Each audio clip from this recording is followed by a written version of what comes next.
Olá, pensa só, como é que uma cidade consegue se proteger de desastres quando ela cresce, assim, colada numa grande indústria? A gente vai mergulhar num projeto acadêmico que busca responder exatamente essa pergunta. E o foco, olha que interessante, é o poder da própria comunidade para criar o que a gente chama de cultura de prevenção. Então, para a gente começar, é importante dizer que toda essa nossa análise se baseia num projeto de intervenção feito pelo Adriano Rodrigo de Barcelos, com orientação do professor Fernando Guilhão de Castro. Esse trabalho ele foi a conclusão do curso de pós-graduação, especificamente a especialização em Gestão Pública em Proteção e Defesa Civil, lá da Universidade Federal de Juiz de Fora. O que isso significa? Significa que a gente está partindo de uma base acadêmica muito sólida, sabe? E isso mostra bem o compromisso da universidade em formar profissionais que estão realmente capacitados para ajudar a construir uma sociedade mais segura.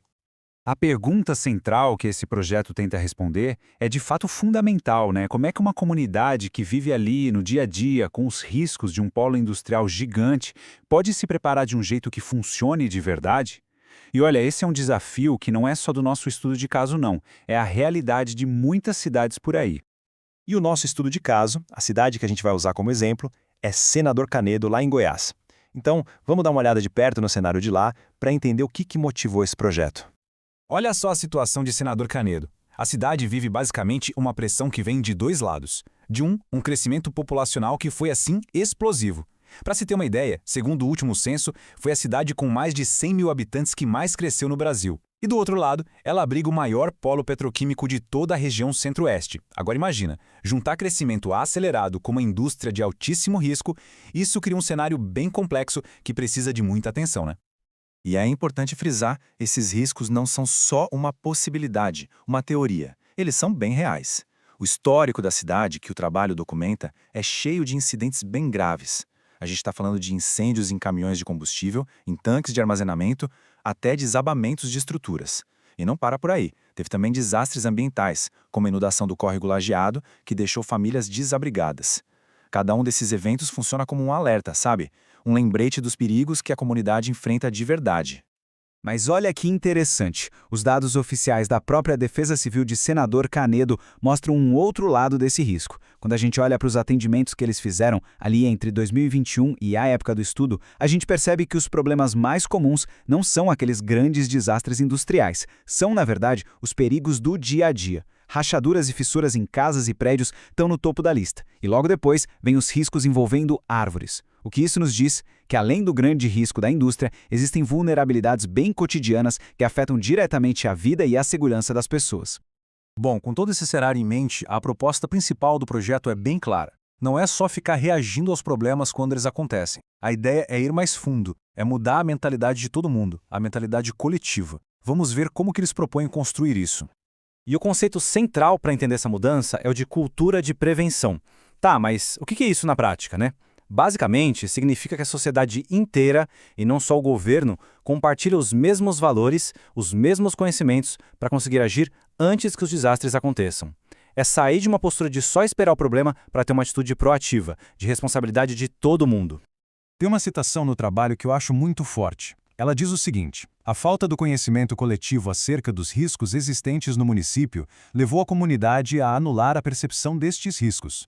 O que isso quer dizer?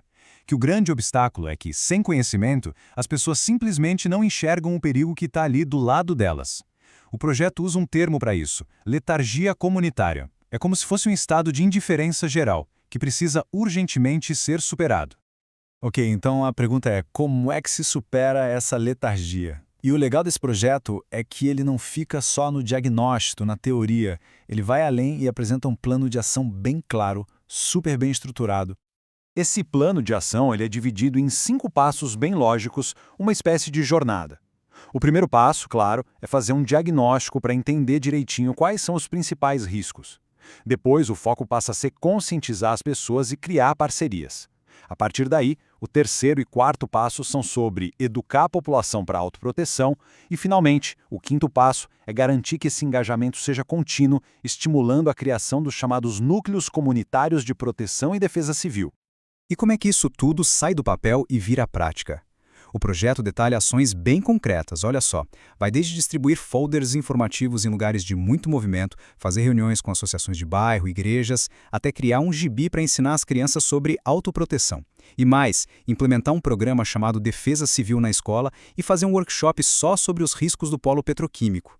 A estratégia aqui é muito clara. É levar a informação onde as pessoas realmente estão, onde elas vivem, trabalham e estudam. Certo. E com um plano desse sendo colocado em prática, qual seria o futuro esperado para senador Canedo? Vamos dar uma olhada agora nos resultados que o projeto espera alcançar. No fim das contas, o grande objetivo é o empoderamento da comunidade. A meta é transformar cada morador, sabe, fazer com que ele deixe de ser um espectador passivo que só assiste os riscos acontecerem para se tornar um agente ativo, um verdadeiro protagonista na construção da segurança do lugar onde vive.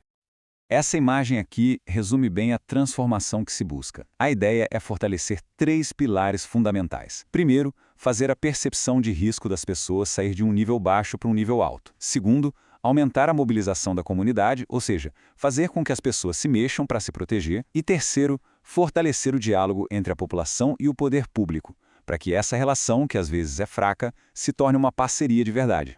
Para fechar, tem outra citação do trabalho que resume perfeitamente a visão por trás de tudo isso. Este projeto é importante ferramenta no processo de construção de uma cidade mais segura e resiliente a partir de uma população mais consciente.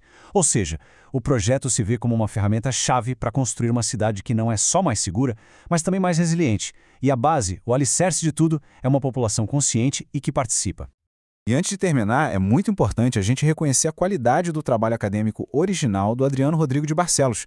O que a gente apresentou aqui hoje foi uma síntese, um resumo dos pontos principais, que foi produzido com o apoio de inteligência artificial, justamente com o objetivo de destacar a relevância dessa pesquisa. Bom, se essa nossa análise foi útil de alguma forma, considere seguir o nosso canal, deixar a sua curtida e compartilhar o conteúdo. Sabe, a gente acredita que difundir conhecimento como este é um passo fundamental para ajudar a construir comunidades mais preparadas e mais seguras para todo mundo. Muito obrigado e até a próxima!